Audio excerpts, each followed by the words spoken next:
Haunting at Line, Part 21, Chapter 15, the manipulator. তার দৃষ্টিতে আমি পুরোপুরি স্থবির হয়ে আছি। আমি কল্পনা করতে পারছি তাকে দাঁড়িয়ে দাঁড়িয়ে আমার জন্য অপেক্ষা করতে দেখে আমার মুখের অভিব্যক্তিটা কেমন হয়েছে। বিছানার পিছনের দেয়ালে লাগানো বাতিটা জ্বালানো আছে, মৃদু আলো ছড়াচ্ছে। তাকে স্পষ্টভাবে দেখার জন্য সেটাই যথেষ্ট। সে পুরোপুরি কালো পোশাকে ঢাকা, লেদার বুট, চওড়া উরু, শক্ত করে জড়ানো জিন্স আর সাথে মানানসই হুডি, যেটা যেন দেখতে অনেক ছোট লাগছে, কারণ সে তা পূর্ণ করে ফেলেছে। অর্থাৎ এখানে বোঝানো হয়েছে জেইড এতটাই বিরাটদেহী যে হুডি পরায় হুডিটাকে অনেক ছোট বলে মনে হচ্ছে। তবুও আমি তার মুখের বেশি কিছু একটা দেখতে পাচ্ছি না সেই অভিশপ্ত হুডের জন্য। আমার জিভ বেরিয়ে এসে শুকনো ঠোঁট ভিজিয়ে দিল। তোমার হুড খোলো, আমি বললাম, আমার কণ্ঠে হালকা কাঁপুনি। কিন্তু সে তা করল না, কথাও বলল না, ভয়ের সাথে রাগ জমতে শুরু করলো। তুমি চেয়েছিলে আমি যেন তোমাকে খুঁজে বের করি, কিটি ক্যাট, এবং আমি করেছি। তাই এখন তোমার ওই ফাকিং হুডটা খোলো আর আমাকে তোমার মুখ দেখাও। আমি দাবি করলাম। আমার রাগ যত বাড়ছে আমার কণ্ঠও তত চড়ছে। সে তার নতুন ডাকনাম শুনলে এক পাপপূর্ণ হাসি তার ঠোঁটে টান ফেলল। সে ভাবে এটা একটা বিড়াল আর ইঁদুরের খেলা। যদি সে আমাকে কোনো ডাকনামে তুচ্ছ-তাচ্ছিল্য করতে চায় তবে আমিও ফিরিয়ে দেব, এটাই ন্যায্য। ধীরে ধীরে সে হাত তুলে তার মাথা থেকে হুড সরিয়ে দিল। ছুরি ঝিকমিক করে যেন আমাকে উপহাস করছে। যদিও আমার নিজেরও ছুরি আছে।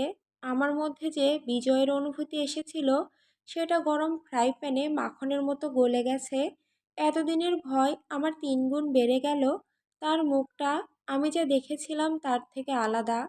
কিন্তু আসল ব্যাপার হলো আমি তাকে এর আগেও দেখেছি। তার অমিল চোখগুলোই যেন তাকে চিনিয়ে দিল। বইয়ের দোকানে আমি শুধু তার মুখের কিছু অংশ দেখেছিলাম, তখন সে সামান্য আকর্ষণীয় মনে হয়েছিল। কিন্তু এখন যখন আমি সেই সব অংশ একসাথে দেখছি মনে হচ্ছে সে ধ্বংসাত্মক।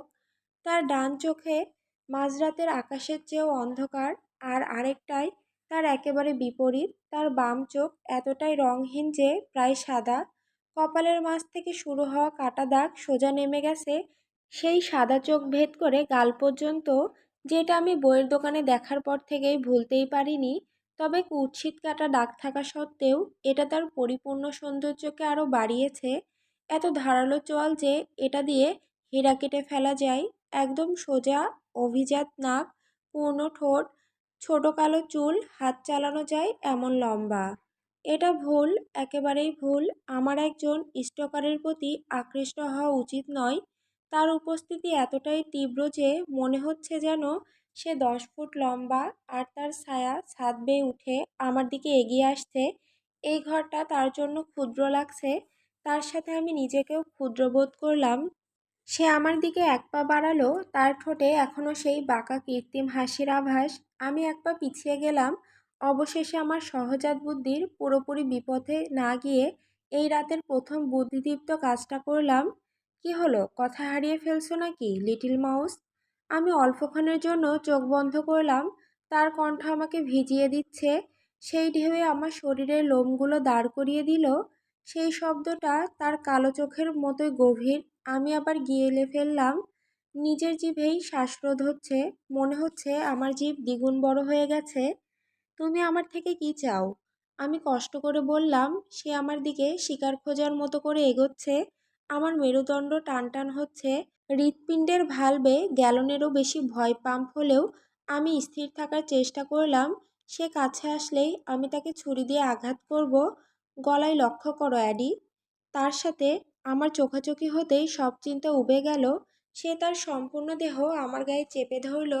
কোনো লজ্জা নেই, কোনো সংকোচ নেই। না প্রথমে আমাকে একটা ড্রিঙ্ক কিনে দিই এমন কোনো অভ্যনিতা নেই। সেসবের আগেই সে তার পেশিবহুল বুক আমার গায়ে চাপিয়ে দিল। এমন সাহসিকতায় আমি প্রায় বিস্ময়ে নিজের জিভ কামড়ে ফেললাম। আমার হুঁশে আসতে কয়েক সেকেন্ড লাগে। আমি এই মুহূর্তে ঠিক কী করছি তা বুঝে ওঠার আগেই আমার ছুরি তার দিকে চালালাম, কিন্তু সেটা তুলতে গিয়ে বাধা পেলাম। আমি নিচে তাকালাম বিভ্রান্তিতে, দেখলাম তার খালি হাত আমার ছুরির ধারটা ধরে আছে। তার হাতে রক্ত জমে উঠছে, আর তার একটা ছোট্ট ধারা সোজা আমার হাতের দিকে যাচ্ছে। আমি হাঁ করে শ্বাস নিলাম, আমার চোখ বড় হয়ে গেল এবং তার দিকে ঝটকা দিয়ে তাকালাম। তার চোখে যন্ত্রণার এক কণাও নেই, এক ফোঁটা ঝিলিকও নেই। সে হঠাৎ ছুরিটা টেনে আমার দুর্বল হাত থেকে নিয়ে নিল আর পেছনে না তাকেই ছুঁড়ে ফেলল। ছুরিটা কিছুর সাথে জোরে ঠুকে মেঝেতে গড়িয়ে যায়। শব্দটা অন্যথায় নিস্তব্ধ ঘরে প্রতিধ্বনিত হলো। শুধু আমার ভারী কাঁপানোই চারপাশে স্থিরতা ভাঙে। তার উপস্থিতি একটা ভয়ঙ্কর ঘূর্ণিঝড়ের মতো ঘর থেকে, এমনকি আমার মস্তিষ্ক থেকেও অক্সিজেন টেনে নিচ্ছে। কারণ তার দেহ এত কাছে থাকলে আমি ঠিকভাবে কিছু ভাবতেই পারি না। ভয় আমাকে শক্ত করে পেঁচিয়ে রেখেছে। তার শক্তিতে আমার শরীর যেন পাথরে পরিণত হচ্ছে। আমি অকেজো, শক্তিহীন, অসহায়। লড়াই করার অক্ষমতা যেন আমার মাথায় তাণ্ডব চালাচ্ছে। আমার বেঁচে থাকার প্রবণতা আমাকে নড়তে বলছে, কিন্তু শরীর তা করতে অস্বীকার করছে। এরপর তার রক্তাক্ত হাত আমার ঘাড়ের পেছনে জড়িয়ে আমার শরীরকে তার সঙ্গে একেবারে লেপ্টে নিল। তার জীবনের মূল সত্তা আমার শরীর বেয়ে ঝরছে। এমন অনুভূতিতে আমি কুঁকড়ে উঠলাম। রক্তটা যেন কিমূলক আঙুলের মতো আমার মেরুদণ্ড বেয়ে নেমে যাচ্ছে, আমাকে চিহ্নিত করতে চামড়াকে দাগিয়ে দিচ্ছে। আমাকে ভয় দেখাতে সে তার আরেক হাত তুলল, যেটাই এখনো আমারটার চেয়ে বেশি ভয়ঙ্কর দেখতে। একটা ছুরি ধরা আছে। সে ছুরির ব্লেডের মাথা আমার চিবুকের নিচে নিয়ে এলো। সামান্য চাপ দিতেই আমার চিবুক আরও উপরে উঠে গেল। সেটার ধাতব ধার যেন আমার চামড়ায় কামড় বসাচ্ছে। সেটার ঠোঁট সামান্য বাঁকাতে আমার ফুসফুসের শ্বাস আটকে গেল। এমন কাজ সাধারণত ভয়ঙ্কর কিছুর বার্তা দেয়, কিছুটা নিন্দার মতো। তুমি কাছ থেকে আরো বেশি সুন্দর। সে বিড়বিড় করলো, তার পাপিষ্ট চোখ যেন আমার মুখ গিলে খাচ্ছে। আমি ভ্রু কুঁচকে তার বুকে হাত রাখলাম। তার চামড়ার নিচের খাঁটি ইস্পাত উপেক্ষা করে তাকে ঠেলে দূরে সরানোর চেষ্টা করলাম, কিন্তু সে সেই জোর প্রতিহত করলো। তার ঠোঁট এক ব্যঙ্গাত্মক ভাঁজে কুঁচকে উঠল। হতাশায় আমার চোখের কোণে জল জমে। প্লিজ শুধু চলে যাও। আমি তোমাকে এখানে দেখতে চাই না। আমি তোমাকে চাই না, শুধু আমাকে একা থাকতে দাও। আমি অনুরোধ করলাম।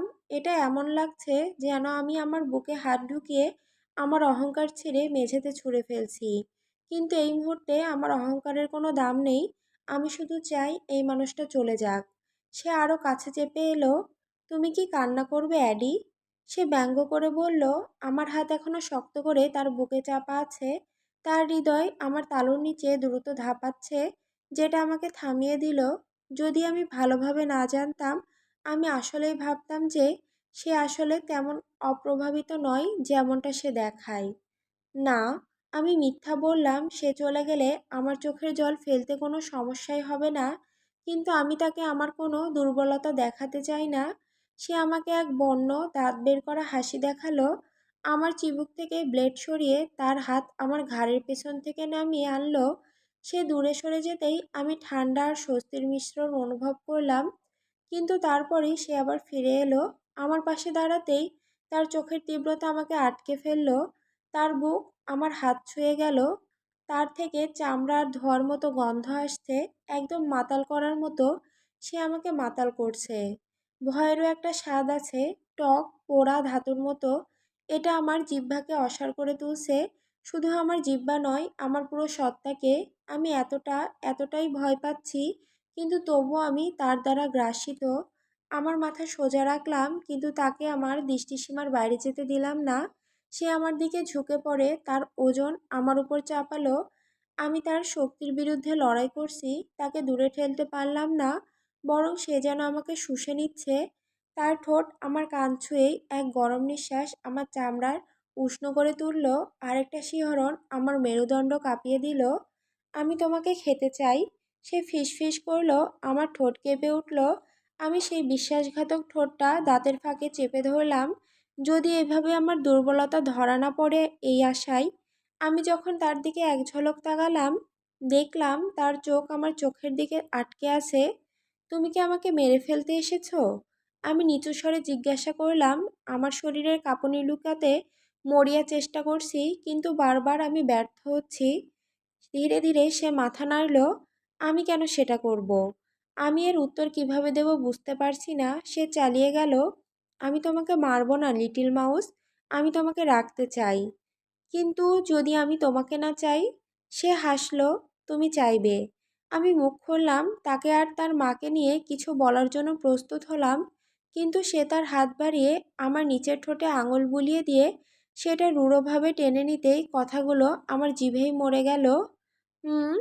সে আনন্দে গর্জন করল, এখন যেটা হবে তা হলো আমি তোমাকে দৌড়ে পালিয়ে লুকিয়ে পড়ার জন্য সুযোগ দেব।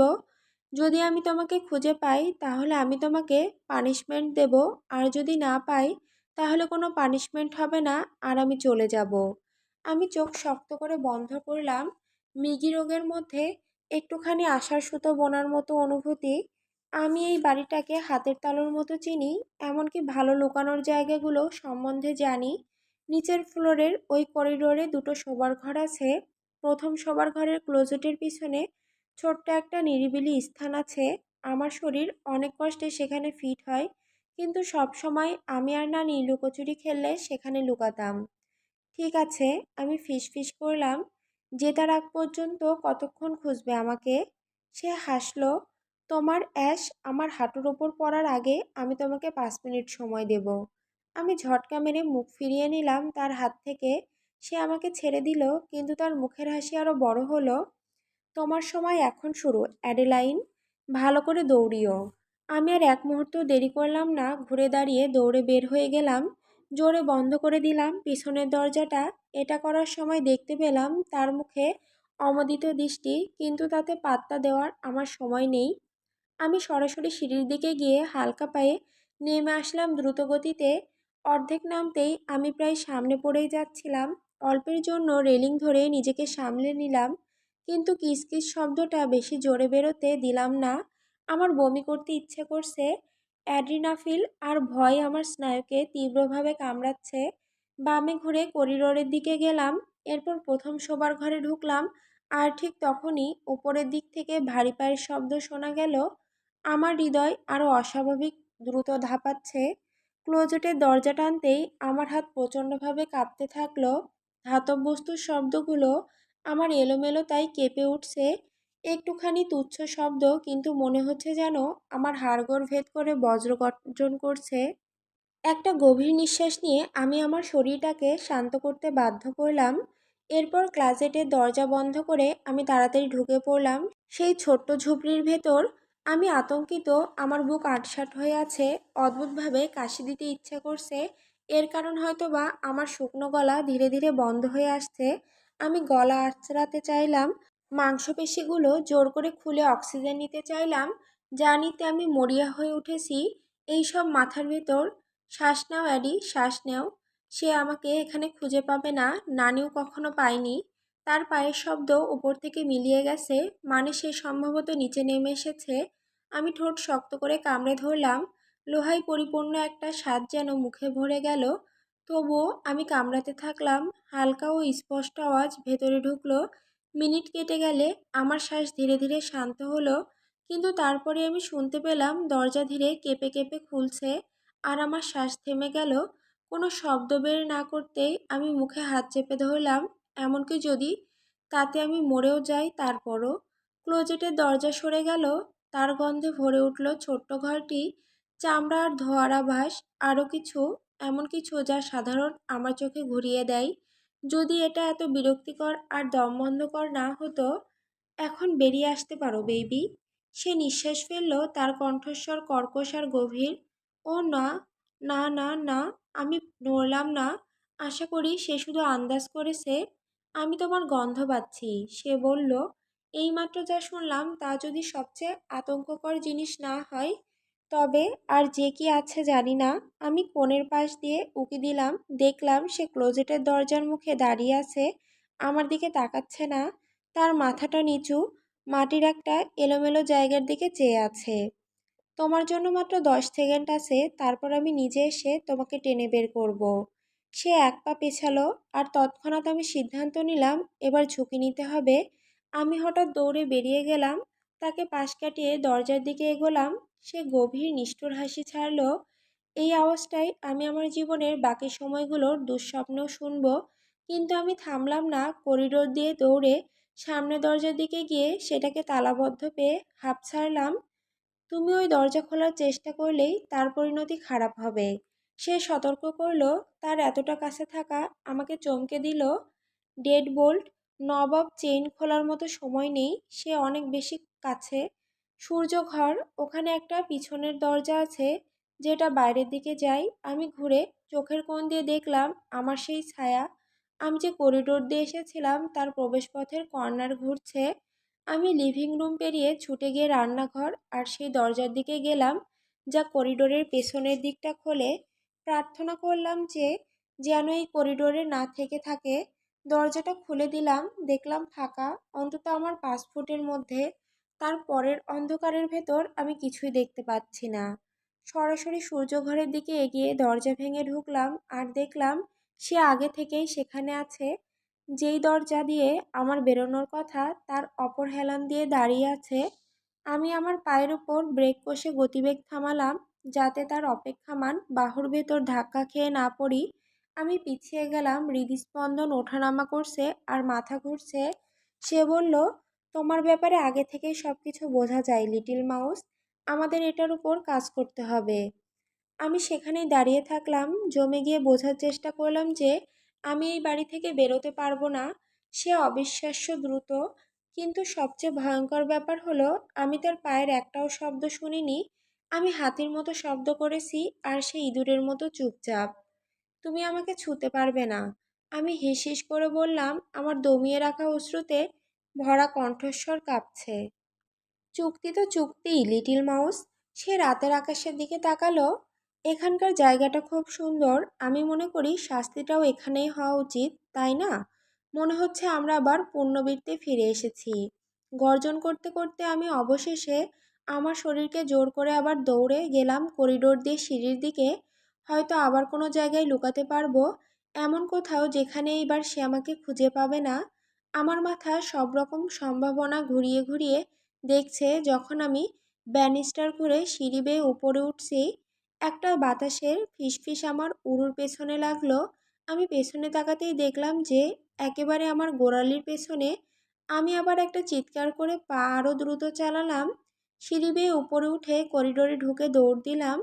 আমার হতাশার নিখাদ আতঙ্ক পুরো মাথা ঢেকে দিল। আমি ভাবতে পারছি না কেবল কাজটাই করতে পারি। আমি করিডোরের অর্ধেক পথ যেতেই এক লোহার মতো শক্ত হাত আমার কোমর ঘিরে ধরে আমাকে তুলে নিল। না! আমি চিৎকার করে বাতাসে লাথি ছুড়তে লাগলাম, লড়াই করতে লাগলাম তার ধরে ফেলার বিরুদ্ধে। ওহ ইয়েস বেবি! সে আমাদের দুজনের শরীর দুটোকে দেওয়ালের দিকে ঘোরাতে ঘোরাতে গর্জন করলো। তার প্রভাবে আমি গুঞ্জন করলাম, চেষ্টা করলাম পিঠটা দেওয়ালের সাথে ঠেকিয়ে সেটাকে ভর করে ওই শয়তান মানুষটাকে লাথি মেরে দূরে ঠেলার জন্য। আমাকে ছেড়ে দাও, ফাকিং ক্রিপি অ্যাশফাক! কথা বলা চালিয়ে যাও, তুমি শুধুমাত্র পরিস্থিতিটাকে আরও খারাপই করছো। আমি চিৎকার করলাম, নিঃশ্বাস ফুরিয়ে আসছে। আমার ছটফট করা শরীরটাকে দেয়ালের সাথে চেপে ধরে রাখতেই আমার মনে হচ্ছে আমি দুর্বল হয়ে যাচ্ছি। আমরা একটা চুক্তি করেছিলাম, করিনি? একটা অশ্রু আমার চোখের পাতা পেরিয়ে গড়িয়ে পড়ল, তারপর আর একটা, আর তারপর আর একটা, যতক্ষণ না আমি হাউমাউ করে কান্নায় ভেঙে পড়লাম। কান্না করো না লিটল মাউস, সে মিষ্টি করে বলল, নয়তো আরও খারাপ হবে। সে তার শরীরকে আরও গভীরভাবে আমার গায়ে চেপে ধরতেই তার উষ্ণ নিঃশ্বাস আমার গাল স্পর্শ করল। সে এতটাই বড় যে তার শরীর আমাকে পুরোপুরি ঘিরে ফেলেছে। যতক্ষণ না আমি তাকে দেখতে, অনুভব করতে এবং তার গন্ধ পেতে পারলাম। উষ্ণ তার চামড়ার সেই অদ্ভুত গন্ধ যেটা শুধুই তার। তার কালো পোশাকে মোড়া শরীর আমাকে ঘিরে ফেলেছে। তোমার ভয় পাওয়াটা আমার পছন্দ, সে ফিসফিস করে বলল। কথাটা আমার মেরুদণ্ড বেয়ে শীতলতা নামিয়ে আনলো। আমি পছন্দ তোমার ওই ভিক্ষা করা, অনুনয় করা আর ঈশ্বরের কাছে সাহায্য চাও। তার হাতের ছোঁয়া আমি আমার মুখে অনুভব করলাম এবং সরে গেলাম। তার আঙুল হালকাভাবে আমার গালের হাড় বেয়ে চুলে পৌঁছালো। এরপর আলগা গোছা সরিয়ে গুজে দিল কানের পিছনে। আমার স্পর্শের ফলে সৃষ্টি হওয়া তোমার শরীরের কাঁপুনি আমি ভালোবাসি নিয়ন্ত্রণহীনভাবে। তুমি অসুস্থ? আমি ঝটকা দিয়ে বললাম, আমার মাথা থেকে পা পর্যন্ত কাঁপছে আর আমি সেটা থামাতে পারছি না। তুমি ভাবো, তোমার জীবনের জন্য লড়াই করতে তুমি শুধু অনুনয় করবে, কিন্তু তুমি সেখানে ভুল। আমার তোমাকে স্বর্গে পাঠাবার একমাত্র উপায় হবে আমার কক। সে গর্জন করে একটা গভীর হাসি দেয়, আর অবশ্যই আমার জিহ্বা এবং আঙুল দিয়েও। এসব কখনোই হবে না। আমি ফিসফিস করে বললাম, যত জোরে পারলাম তার চোখে চোখ রেখে তাকালাম। অন্তত আমি এটাই ভাবছি সে তার চোখ দুটো বাতি থেকে বের হওয়া ক্ষীণ আলোয় ছায়ায় ঢাকা। এটা অনেকটা দূরদর্শী হওয়ার মতো অনুভূতি দিল। আপনার মুখ কিছু একটার খুব কাছাকাছি, কিন্তু স্বচ্ছতা ধরা দিচ্ছে না এমন। ছায়াগুলো তার অংশ, সে সেগুলো সঙ্গে করে বহন করে। এখন তোমাকে শাস্তি দেওয়ার সময়, আর আমি অনেক রকম চিন্তা ভাবনা করে রেখেছি যে কিভাবে তা করব। সে আমার কটাক্ষকে উপেক্ষা করে বলল, বিষয়টা আমাকে আরো ক্ষিপ্ত করে তুলল যে সে আমাকে সম্মতিকে এতটাই তুচ্ছ মনে করে, এতটাই মূল্যহীন। আমি এবার ভদ্র আচরণ করব। আমি মুখ খুলতেই সে আমাকে একটা গভীর গর্জন দিয়ে থামিয়ে দিল, কিন্তু কেবল শুধু তখনই যখন তুমি তাই করবে, অ্যাডেলাইন। আমার দাঁতে ঠোকাঠুকি করার শব্দ শোনা গেল, আর সেটা তাকে আবার একটা গর্জন ভরা আনন্দ দিল। আমার অহংকারে আঘাত লাগে। আমি চাই তাকে জোরে হাঁটু মেরে ফেলতে, কিন্তু আমি চাইলেই আমার পা 1 ইঞ্চি উঠাতে পারবো না। তুমি কি করবে? আমি হাঁপাতে হাঁপাতে বললাম। আমার শব্দের জড়তা আমার হৃদস্পন্দনের সাথে মিশে যাচ্ছে। তার গরম নিঃশ্বাস আমার গালের উপর ছড়িয়ে পড়েছে। আমি অনুভব করছি আমার চোয়ালের পাশ বেয়ে যাওয়া তার ঠোঁটগুলোকে। আমি ঢোক গিললাম, কিন্তু গলা শুকানোর কারণে প্রায় শ্বাসরুদ্ধ হয়ে গেলাম। সেই ঠোঁট নেমে এলো আমার গলার দিকে, যেখান থেকে দ্রুত সরে গিয়ে থামলো ঠিক আমার কানের নিচে। আমি তোমাকে এখন আমার নিজের করে নিতে চাচ্ছি। ঠিক তার বলার আগেই তার দাঁতগুলো আমার চামড়ায় বসে গেল। আমার পিঠ অজান্তেই বাঁক নেয়। ঘৃণা আর আনন্দের স্নায়ুতে একসাথে মিশে মস্তিষ্কে ভুল সংকেত পাঠায়। ফলে সব সুসংগবদ্ধ চিন্তা আমাকে ফেলে রেখে শুধু মৌলিক প্রবৃত্তির হাতে মাথা থেকে মুহূর্তেই উবে গেল। সে গোঙায়, তার দাঁত আমার চামড়া বিদ্ধ করে, তার জিহ্বা দিয়ে আমার শরীর চেটে নিল। আমার মুখ খুলে গেল, কিন্তু চিৎকার নিঃশব্দে আটকে যায়। যেমনভাবে তার মুখও একই কাজ করলো। গভীরভাবে শ্বাস টেনে নিল, যেন সে আমার দেহ থেকে নির্যাস পান করছে। তারপর সে পিছিয়ে গিয়ে দাঁত টেনে নিয়ে আমার দেহের চামড়া থেকে সরে গেল, জায়গাটাকে ব্যথায় জ্বালিয়ে রেখে। আমি হাত দিয়ে তার বুকে চাপ দিলাম, স্থির থাকার জন্য, নাকি তাকে সরিয়ে দেওয়ার জন্য তা নিশ্চিত নই। তবে প্রশ্নটার উত্তর দ্রুত মিলে গেল যখন প্রবৃত্তি আমার হাতকে বাধ্য করলো শক্ত করে তার হুডি আঁকড়ে ধরতে, যেন সেই আমার জীবনের একমাত্র উপায়। অথচ আসলে সেই আমাকে মেরে ফেলছে। আমার গলার গোড়ায় ভেজে একটা দাগ ফেলতেই প্রচণ্ড শিহরণ আমার শরীর কাঁপিয়ে তুলল। সে থেমে যায়, আর সেটা এমন লাগছে যেন আমার শরীর এক ধারালো ছুরির কিনারায় ঝুলছে। আমি নিঃশ্বাস আটকে রাখলে সেই প্রতীক্ষা আমার হাড় পর্যন্ত কাঁপিয়ে দিল। তারপর সে আবার কামড়ে ধরে। আমার বুকের গভীর থেকে একটা জন্তুসুলভ শব্দ বের হয়ে আনে। সে এটা বারবার করছে, আমার গলার নিচে আর কাঁধ জুড়ে নীলচে দাগের রেখা ফেলে যাচ্ছে। তার পড়ে না দাঁড়ানো পর্যন্ত আমি নিঃশ্বাসহীন হয়ে পড়লাম। গুড গার্ল, সে ফিসফিস করে বলল। তার নিজের কণ্ঠস্বরও হাওয়ায় ভেসে এলো। অদ্ভুতভাবে এটা আমাকে আরও খারাপ বোধ করায়। আমি চাই সে যেন এটাকে ততটাই ঘৃণা করে যতটা আমার নিজের করা উচিত। আমি কেন পরের ওই কাজগুলো করলাম, যেটা ব্যাখ্যা করতে পারবো না। পরে ঈশ্বরকে জিজ্ঞেস করব, কিন্তু ওই মুহূর্তে আমি এত আবেগে ভেসে গেছি যে হাত বাড়িয়ে তার গালে কামড়ে ধরলাম। জোরে রক্ত আমার মুখে ছিটকে এলো, কিন্তু আমি তাতে পরোয়া করি না, বরং আরও জোরে কামড় দিলাম। হয়তো আমি তাকে সেই আঘাতটা ফিরিয়ে দিতে চাই, তাকে তার নিজের স্বাদ অনুভব করাতে চাই, যা আমি নিজে এতক্ষণ অনুভব করেছি। তার কিছুটা হলেও তাকে অনুভব করাতে চাই। কারণ যাই হোক না কেন, সে সেটা ভালোভাবে নিল না। তার হাত আমার ঘাড়ের চারপাশে শক্ত করে জড়িয়ে ধরে আমাকে দেওয়ালে ঠেসে তার মুখ থেকে টেনে সরিয়ে নিল। আমার মাথার দেওয়ালে ঠুকে গেল, আর সেখান থেকে একটা ভোঁতা ধাক্কার ব্যথা ছড়িয়ে পড়ল মাথায়। সে শক্ত করে আমার গলা চেপে ধরল, কিন্তু আমি তাতে একটু পরোয়া করি না। আমি নিজেকে সঠিক মনে করছি, যদি সে আমাকে এখানেই মেরে ফেলে, অন্তত এটুকু তো বলতে পারবো যে আমি তার উপর এক সেত দাগ রেখে গেছি। সে নিচু স্বরে গর্জে উঠল, সেটা হতাশার শব্দ, আর আরেকটা কিছু যার নাম আমি খুঁজে পাচ্ছি না। আমি তার দিকে তাকালাম। রক্ত আমার সম্পূর্ণ জিহ্বা ঢেকে দিয়েছে, আর সেগুলো আমার চিবুক বেয়ে নেমে আসছে। এটা সামান্যই। আমি চাইছিলাম তার মুখ ছিঁড়ে ফেলতে, কিন্তু পারিনি। কিন্তু তার মুখের রক্তের ছোট ছোট ফোঁটা আমাকে এখনো সমানভাবে শক্তি যোগাচ্ছে। আমি ভাবতে শুরু করেছি যে তোমার শাস্তি পেতে ভালো লাগে, এজন্য আমাকে এটা আবার আরো ভালোভাবে করতে হবে। আমি প্রতিক্রিয়া জানানোর আগেই সে আমাকে তুলে নিয়ে তার কাঁধের উপর ফেলে দিল, ঠিক যেন একটা আলুর বস্তার মতো ফাঁকার। তার পিঠে ঘুষি মেরে বললাম, আমি কোনো আলু নই। আমার অ্যাশে এক তীব্র চর তার একমাত্র উত্তর। সে আমাকে নিয়ে সিঁড়ি দিয়ে নিচে নেমে বাঁদিকে ঘুরে হলওয়ে দিয়ে সূর্যঘরের দিকে যায়। পুরোটা সময় আমি লড়াই করছি, লাথি ঘুষি মারছি, কিন্তু তার কাছে এই সব কিছু মনে হচ্ছে যেন একটা প্রজাপতি আক্রমণ করছে। আমার হতাশা সে যেন শুনতে পেল। বলল, বেবি, তুমি যা করছো তার থেকে মনে হয় বাতাসও বেশি কিছু করতে পারে। তুমি কি আবারও আমার দাঁতের কামাল দেখতে চাও, অ্যাশোল? পরের বার কিন্তু তোমার মুখ আরও ব্যথাতুর হয়ে যাবে। এটা নিজেই নিজেকে বলতে থাকো, কিন্তু আমরা দুজনেই জানি আমার দাগগুলো তোমার অনুভূতি জাগিয়ে দিয়েছে। সে প্রত্যুত্তর দিল, তার কণ্ঠে আনন্দের রং।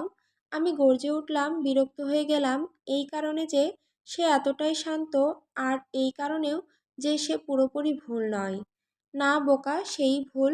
আরও গালি আমার মুখ থেকে বের হলো, কিন্তু সে আমার শরীর নিচে টেনে আনতেই তা হঠাৎ থেমে গেল। আমার পা জড়িয়ে গেল তার কোমরের চারপাশে, আর সে আমাকে তার বুকে আঁকড়ে ধরল। ওহ ফাক দিস! আমি তার মুখে আঁচড় কাটতে হাত তুললাম, হয়তো চোখেও আঙুল ঢুকিয়ে দিতাম, কিন্তু তার বদলে আমি শুধু চেঁচিয়ে উঠলাম। সে আমাকে হঠাৎ পেছনের দিকে টেনে আনলো। সে আমাকে মাটিতে শুয়ে দিল। আমার পেট কেঁপে উঠল। সে আমার সামনে হাঁটু গেড়ে বসে তার হাত দুটো রাখে আমার মাথার দুই পাশে ভর দিয়ে। উপর দিকে তারা ঝিকমিক করছে উজ্জ্বলভাবে। প্রায় পূর্ণ 4টা ঘরটিকে নরম সাদা আলো ফেলছে। আজ রাতে আকাশে একটাও মেঘ নেই। এটা যেন অভিশাপের মতো, অথচ সিয়াটল শহর সবসময় মেঘে ঢাকা থাকে। আমি একটা ঢোক গিললাম, চোখে পানি জমে উঠেছে। তুমি এমনই একজন ভদ্রলোক যে কিনা আমাকে তারা দেখতে দিচ্ছ, আর অন্যদিকে আমাকে হত্যা করে ফেলছো। আমি মুখ চালালাম, শক্ত করে আসা গলা দিয়ে জোর করে শব্দগুলো বের করলাম। আমার আসলেই চুপ করা দরকার, কিন্তু আমি যেন থামতেই পারছি না। স্পষ্টত, যখন আমি জীবন মরণ পরিস্থিতিতে থাকি তখন আমি শুধু সেটা করতে পারি, তা হলো পরিস্থিতি আরও খারাপ করা। কেউ কেউ একে বলে নির্ভীকতা, কিন্তু আমি একে শুধু বোকামিই মনে করি। সে এক হাতে ভর দিয়ে অন্য হাতটা পেছনে নিয়ে গেল। আমি মুখ খুলে তাকে আরও অপমান ছুড়ে দেওয়ার জন্য প্রস্তুত হলাম, কিন্তু তখনই তার হাত আবারও সামনে এলো। তার হাতে একটা রিভলভার। আমার দাঁতে কটমট আওয়াজ শোনা গেল। আমি আবার ভয়ে চুপসে গিয়ে গলায় শ্বাসরোধ অনুভব করলাম। তুমি একজন পুরুষকে তোমার এখানে ছুতে দিয়েছিলে। সে তোমাকে উত্তেজনার চূড়ান্তে পৌঁছে দিয়েছিল। সে বলল, তার কণ্ঠে কোনো আবেগ নেই। সাধারণভাবে আমি ওর আঙুলগুলোকে আমার আঙুলে বদলে দিলাম, কিন্তু মনে হচ্ছে তোমাকে শিক্ষা দেওয়ার জন্য অন্য কিছু করা দরকার। ঠিক আছে, আমি দুঃখিত। আমি তাড়াহুড়ো করে বললাম। সে আমার বুকে রিভলভারটা তাক করতেই আমার চোখ বড় হয়ে গেল। আমি সত্যি শ্- সে আমাকে চুপ করিয়ে দিল। তুমি এখনো দুঃখিত নও, লিটিল মাউস, কিন্তু তুমি হবে। চিঠি, 14 এপ্রিল 1945। জন আর আমি ফ্রাঙ্কের সাথে একটা ডিনারে যাচ্ছি, যেখানে তার পুলিশ ডিপার্টমেন্টের সাথে প্রোগ্রাম আছে। সাধারণত এসব ভ্রমণে আমাদের ভালোই সময় কাটে। ফ্রাঙ্ক শিগগিরই আমাদের নিতে আসছে, আর জন আর আমি অপেক্ষা করছি টান টান নীরবতার মধ্যে। সেরা আজ রাতটা তার বান্ধবীর সাথে আছে, আর এখন আমি চাইছি যে সে যদি এখানে থাকতো। সাম্প্রতিক সময়ে সে আমাদের দুজনের মধ্যে ভালো নির্বোধের মতোই হয়েছে। আমি জানি না সে কোনো পরিবর্তন খেয়াল করেছে কি না। জন আর আমি ঝগড়া করছি না, আমরা শুধু সহাবস্থান করছি। আমি তার হৃদয় ভেঙেছি, আমি জানি আমি সেটাই করেছি, কিন্তু কেন মনে হচ্ছে যে আমার হৃদয় যেন সরে উঠছে। ফ্রাঙ্ক এখন এখানে নেই, থ্যাংক গড।